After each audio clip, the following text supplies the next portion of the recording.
Recapping the second joint practice between the Minnesota Vikings and San Francisco 49ers. Now, yesterday I would say the Vikings got the better of the Niners. Today, it was really all San Francisco. But before we get into that, the Vikings standpoint, Adam Thielen jawing with some Niners defenders for unnecessary tackling. And Garrett Bradbury got into a bit of a scuffle with what appeared to be linebacker Dre Greenlaw. So to that I say, going into his fourth year out of NC State, it's about time we see some fight out of Bradbury. Good for him. Now, 7-on-7 drills. Kirk Cousins throws a couple of touchdown passes to Justin Jefferson while being guarded by Diamador Lenoir and George Odom. A couple of more scores in the red zone drills to Zach Davison and KJ Osborne. Yesterday talked about Za'Darius Smith getting a sack, a would-be sack, beating Trent Williams in the process. Today, Danielle Hunter got a would-be sack, also beating Trent Williams. This defense can only go as far as the pass rush takes them. You're talking about having two elite edge rushers to where if they can consistently create problems against even the best offensive tackles in the league, look out. Cam Bynum with a nice pass breakup on Deebo Samuel. And now from the Niners viewpoint, where it's going to get ugly if you're a Vikings fan, one-on-one drills. Kyle Juszczyk versus Eric Kendrick scores a deep touchdown. Now, the only thing stopping C.J. Ham from being the best fullback in the league is this guy. Juszczyk is a beast. Malik Turner beats Caleb Evans on a deep touchdown play, one-on-one drills. Ambry Thomas with a couple of pass breakups, including against Justin Jefferson. Trey Lance, the story of checkdowns or overthrows. 11-on-11 drills, a tip pass for a Vikings interception by Chandon Sullivan.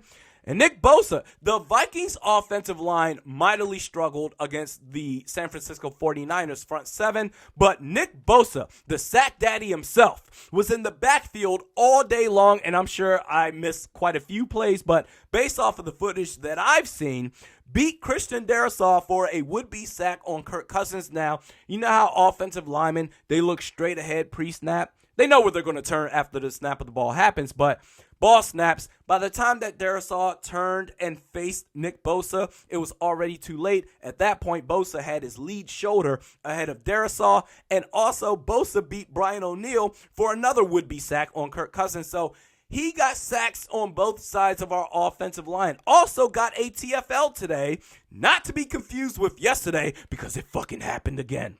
Yesterday, Johnny Munt, tight end Johnny Munt, was lined up on an island versus Nick Bosa, resulted in a TFL on Alexander Madison. Shocker.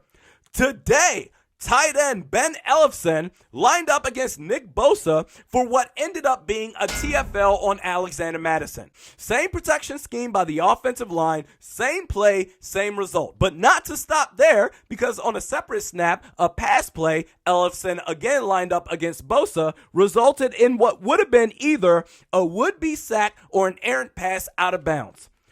Head coach Kevin O'Connell, I'm begging you, listen, man. Stop having your tight ends on an island against elite edge rushers like Nick fucking Bosa. Oh my God. Staying with the Niners defense. Fred Warner, very active today, including a pass breakup at the line of scrimmage, but this is good for the Vikings. I'm glad that they're facing a challenge that are the San Francisco 49ers. They're a juggernaut of a team physically. This is the type of team that you want to face in the preseason because it forces you to either feel sorry for yourselves or stretch yourselves to the next level. We're back at it tomorrow. We'll see you then.